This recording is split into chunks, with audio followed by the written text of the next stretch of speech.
आज हम movie explain कर रहे हैं घोस्टबस्टर आफ्टर लाइफ, जहां पर सालों से कैद एक पावरफुल मॉन्स्टर आजाद हो जाता है और उसको पकड़ने के लिए आते हैं कुछ यंगस्टर्स। मूवी के स्टार्ट में हम फेमस घोस्ट हंटर डॉक्टर इगोन को देखते हैं, जो किसी पुरानी माइन से घोस्ट को ट्रैप कर ला रहे थे। तभी एक अजीब सी पावर उनकी गाड़ी पर अटैक करती है, मगर बैलेंस बिगड़ने की वजह से उनकी कार का एक्सीडेंट हो जाता है और एक्सीडेंट की वजह से उनकी कार उल्ट जाती है। लेकिन डॉक्टर इगोन किसी तरह अपनी कार से बाहर आ जाते हैं और वो अपने घर की तरफ जाने लगते हैं। लेकिन रास्ते में डॉक्टर इगोन ने कई ज्यादा ट्रैप्स को लगाया हुआ था। अब डॉक्टर इगोन घोस्ट पकड़ने वाली मशीन को चला देते हैं, मगर घोस्ट पकड़ने वाली मशीन अचानक खराब हो जाती है।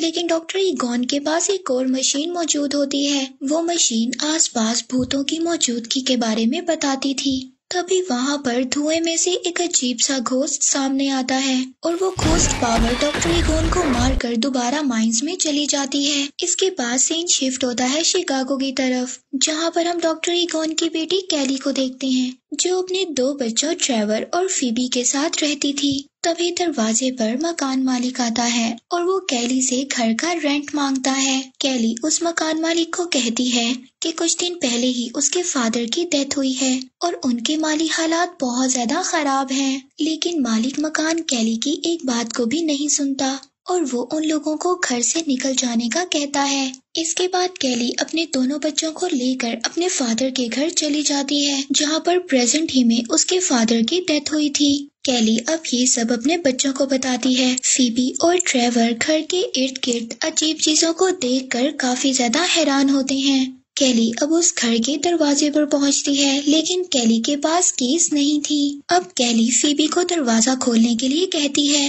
फीबी इन सब कामों में बहुत ज्यादा माहिर थी। फीबी आसानी से दरवाजा खोल लेती है। अब वो तीनों घर के अंदर आ जाते हैं। वो तीनों घर की चीजों को देख ही रहे होते हैं, तभी घर हिलने लगता है और वहाँ पर एक अर्थक्वेक आ जाता है। तभी वो तीनों एक टेबल के नीचे जाकर छुप जाते हैं। कैली अपने बच्चों से कहती है कि अब उन्हें इन अजीब चीजों के साथ रहने की आदत डालनी होगी, क्योंकि उन लोगों के पास अब कोई दूसरा घर नहीं है। तभी फीबी चेयर के नीचे देखती है कि वही घोस्ट का पता लगाने वाली मशीन थी। वो उसको उठा लेती है। तभी वहाँ पर डॉक्टर इगोन की पुरानी फ्रेंड आती है, जो कि घोस्टबस्टर टीम की असिस्टेंट थी। वो उनको बताती है कि विल में उनके नाम इस घर के अलावा और कुछ भी नहीं है। आगे वो लोग एक कैफे में जाते हैं, जहाँ पर ट्रेवर एक लड़की को देखता है। वो लड़की कैफे में काम करती थी। अब ट्रेवर उस लड़की को देखकर काफी ज्यादा इम्प्रेस होता है और वो भी कैफे में जॉब करने लग जाता है। कैली फीबी को समझाती है कि अब उन लोगों को यहीं पर रहना पड़ेगा और उसे भी यहाँ पर कुछ दोस्त बनाने चाहिए। अब रात को फीबी के रूम में रखा हुआ मीटर ऑन हो जाता है और उसमें लाइट्स जलने लगती हैं और विंडो के पास रखी हुई चेस नीचे गिर जाती है। अब फीबी को ये सब बातें बहुत ज्यादा अजीब लग रही थी, लेकिन वो चेस को ठीक कर दोबारा टेबल पर रख देती है। दूसरी तरफ ट्रेवर भी चीजों को चेक करने के लिए बाहर जाता है, जहाँ पर गैराज में उसको घोस्टबस्टर की पुरानी गाड़ी मिलती है। सुबह जब फीबी उठती है तो वो देखती है कि चेस की गोटी एक खुद ब खुद आगे आई हुई थी। अब फीबी को इस बात का एहसास होता है कि उनके अलावा इस घर में और भी कोई मौजूद है। फीबी चेस में अपनी चाल चल कर वहाँ से चली जाती है। इसके बाद हम फीबी को स्कूल जाते हुए देखते हैं। स्कूल पहुंचकर कैली उसके टीचर से मिलती है और उसके टीचर को फीबी का ध्यान रखने के लिए कहती है। फिर कैली कुछ पेंटिंग का सामान लेने के लिए मार्केट जाती है। मार्केट का ऑनर कैली को उसके फादर के बारे में कुछ बताता है। ऑनर कैली को बताता है कि उसके फादर बहुत ज्यादा अजीब थे। वो अपने फार्म हाउस पर कुछ न कुछ एक्सपेरिमेंट करते रहते थे। उधर दूसरी तरफ फीबी की फ्रेंडशिप एक लड़के से होती है, जिसको सुपरनेचुरल चीजों को रिकॉर्ड करने का बहुत शौक था। तभी वहाँ पर एक बार फिर अर्थक्वेक आता है, लेकिन फीबी देखती है कि वहाँ पर किसी को भी कोई असर नहीं होता। फीबी के टीचर उसको बताते हैं कि ऐसे अर्थक्वेक यहाँ पर आते रहते हैं और वो भी इन पर काफी ज्यादा रिसर्च कर रहे हैं। स्कूल के बाद फीबी का फ्रेंड उसको एक जगह पर जाने के लिए कहता है। फीबी का फ्रेंड उसको बताता है कि वो जगह बहुत ही ज्यादा अमेजिंग है। फीबी का दोस्त उसको पुरानी माइंस में लेकर आ जाता है। वो फीबी को बताता है कि पहले यहाँ पर बहुत से लोग काम करते थे और फिर आहिस्ता आहिस्ता वो लोग गायब होना शुरू हो गए। इसके बाद फीबी घर आ जाती है वो खड़ा कर देखती है कि चेस खुद ब खुद चल रही है और ये बात वो समझ आती है कि यहाँ पर कुछ ना कुछ गलत है। और तभी वहाँ पर रखा हुआ मीटर ऑन हो जाता है और उसमें लाइट्स जलने लगती हैं। वो मीटर फीबी को उसके ग्रैंडपा की चेयर तक ले आता है। फीबी उस मीटर को फॉलो करते हुए एक जगह पर पहुँचती है। उसको वहाँ पर एक अंडरग्राउंड दरवाजा मिलता है। हम देखते हैं कि फीबी अगले दिन डॉक्टर ईगॉन की ट्रैप मशीन को स्कूल ले जाती है। फीबी के टीचर उसको देखकर बताते हैं कि ये असली खोज ट्रैप मशीन है और इन सब के बारे में उसके टीचर फीबी से पूछते हैं। फीबी अपने टीचर को बताती है कि ये सब चीजें उनके ग्रैंडपा की हैं। फीबी के टीचर उनको एक वीडियो दिखाते हैं और बताते हैं कि आज से 20 साल पहले खोज बस्टर की एक टीम हुआ करती थी और ये मशीन उन्हीं घोस्ट बस्टर्स की है। फीबी को यहाँ पर पता चलता है कि उसके ग्रैंडपा एक घोस्ट बस्टर थे। अब वो लोग उस मशीन को खोलने की कोशिश करते हैं और तभी वो मशीन खुल जाती है और उसमें से एक बहुत बड़ा घोस्ट सामने आ जाता है और वो घोस्ट निकलकर उसी माइन में चला जाता है। इसके बाद फीबी के टीचर पुरानी चीजों पर रिसर्च करने के लिए फीबी के साथ उसके घर आ जाते हैं। वहाँ पर फीबी के फ्रेंड को एक विसल मिलती है तो उनके टीचर उनको बताते हैं कि ये एक डेथ विसल है जिसे बचाकर बुरे घोस्ट को वापस भेजा जाता है। वो डॉक्टर ईगॉन की बुक में उसी घोस्ट को भी देखते हैं जो ट्रैप से निकला था। आगे हम ट्रेवर और उसी वेटर लड़की को देखते हैं जो सब अपने फ्रेंड्स के साथ घूमने माइंस में जा रहे थे और जब वहाँ पर वो लोग पहुँच जाते हैं तो कुछ घोस्ट वहाँ पर उन पर अटैक कर देते हैं जिससे वहाँ पर जमीन काफी ज्यादा हिलने लगती है और वो सब लोग डर कर वहाँ से भाग जाते हैं। दूसरी तरफ फीबी मीटर को फॉलो करते हुए डॉक्टर ईगॉन की लैब तक पहुँच जाती है।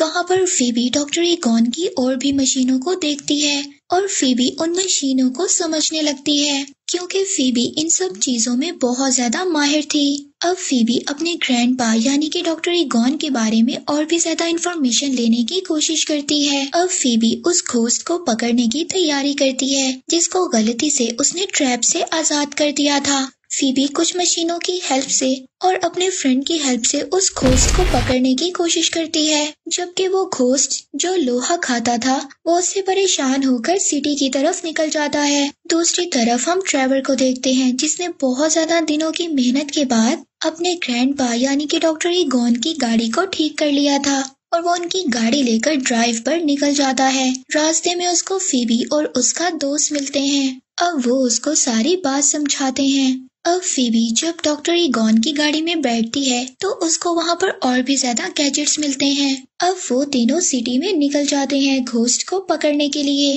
अब वो तीनों उस घोस्ट को पकड़ने में कामयाब हो जाते हैं जो घोस्ट लोहा खाता था, लेकिन उसको पकड़ने के दौरान उन तीनों ने सिटी की हालत को बहुत ज्यादा खराब कर दिया था, जिसकी वजह से पुलिस उन तीनों को पकड़कर ले जाती है। अब फीबी अपनी मॉम को कॉल करने की बजाय अपने ग्रैंडपा यानी कि डॉक्टर ईगॉन के फ्रेंड को कॉल कर देती है। वो डॉक्टर ईगॉन के दोस्त को उनकी मौत के बारे में भी बताती है। डॉक्टर ईगॉन के दोस्त फीबी को बताते हैं डॉक्टर ईगॉन की डेथ तभी हो गई थी जब घोस्ट बस्टर टीम अलग हुई थी, लेकिन तभी टाइम खत्म हो जाता है और पुलिस वाले फीबी से फोन ले लेते हैं और तभी वहाँ पर कैली और फीबी के टीचर आ जाते हैं उन सबको छुड़वाने के लिए, लेकिन पुलिस डॉक्टर ईगॉन के सामान और गाड़ी को अपने पास ही रख लेती है। नेक्स्ट सीन में फीबी अपनी मॉम से पूछती है कि उन्होंने उसके ग्रैंडपा यानी कि डॉक्टर ईगॉन के बारे में सच क्यों नहीं बताया। कैली फीबी को बताती है कि उसके फादर इन कामों में आकर अपनी जिम्मेदारियों से भागना चाहते थे और ये सब बताने का कोई भी फायदा नहीं था। दूसरी तरफ फीबी के टीचर को छोटे छोटे घोस्ट नजर आते हैं जो कि मार्शमैलो से बने हुए थे।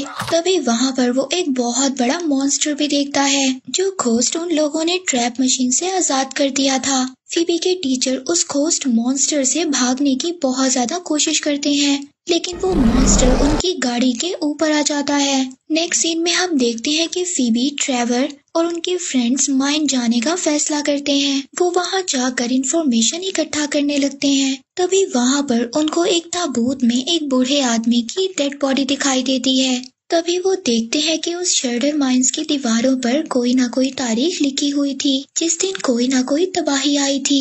उन लोगों को दीवार पर करीब की तारीख भी नजर आती है, यानी कि 2021। इस साल में भी कुछ होने वाला है। तभी हम देखते हैं कि वो बूढ़ा आदमी जो ताबूत में बंद था वो अचानक जिंदा हो जाता है, जिसे देखकर सभी बच्चे बहुत ज्यादा डर जाते हैं। अब फीबी इस बात को डिसाइड करती है। उसके ग्रैंडपा बिल्कुल ठीक थे। वो डिसाइड करती है कि वो ये सारी बात अपनी मॉम को बताएगी। दूसरी तरफ कैली उस मीटर को फॉलो करते हुए अपने फादर के लैब तक पहुंच जाती है, जहां पर वो देखती है कि उसके फादर ने उसकी सभी पिक्चर्स को लगाया हुआ था। तभी कैली को इस बात का एहसास होता है कि उसके फादर उससे दूर जरूर थे, लेकिन वो उससे बहुत ज्यादा प्यार करते थे। तभी हम देखते हैं कि एक घोस्ट अचानक से कैली पर अटैक कर देता है। ये वही घोस्ट मॉन्स्टर था जिसने डॉक्टर ईगॉन को भी मारा था। अब उस घोस्ट ने कैली पर कंट्रोल कर लिया था। बच्चे जब घर आते हैं तो कैली की ये हालत देखकर बहुत ज्यादा डर जाते हैं। और दूसरी तरफ सिटी दोबारा से हिलने लगता है, क्योंकि फीबी के टीचर पर भी घोस्ट ने कंट्रोल कर लिया था। फीबी के टीचर उन घोस्ट मशीनों को यूज करते हुए सिटी में तबाही मचा रहे थे, और कैली को भी जिस घोस्ट ने कंट्रोल किया था वो उसको अब माइंस में ले जाता है। अब सभी बच्चे घोस्टबस्टर का सूट पहनकर पुलिस स्टेशन निकल जाते हैं, और वहां से घोस्ट की मदद से जो घोस्ट लोहा खाता था जेल को तोड़ देते हैं, और वहां से दोबारा से अपनी मशीनों को हासिल कर लेते हैं। वो सभी लोग उन चीजों को लेकर दोबारा माइंस की तरफ चले जाते हैं। अब उन लोगों को पता चलता है कि कैली और फीबी के टीचर पर जिस घोस्ट ने कंट्रोल किया हुआ है वो घोस्ट कोई और नहीं बल्कि माइंस की हिफाजत करने के लिए है। और वहीं पर गॉजर भी आती है, जो इन अजीब क्रिएचर घोस्ट की गॉडेस थी। फीबी गॉडेस को डिस्ट्रैक्ट करने की कोशिश करती है। तभी फीबी के साथ ही बाकी घोस्ट पर अटैक कर देते हैं। इतने में कैली की बॉडी से घोस्ट निकल जाता है और वो उनको बचाकर वहां से ले जाते हैं।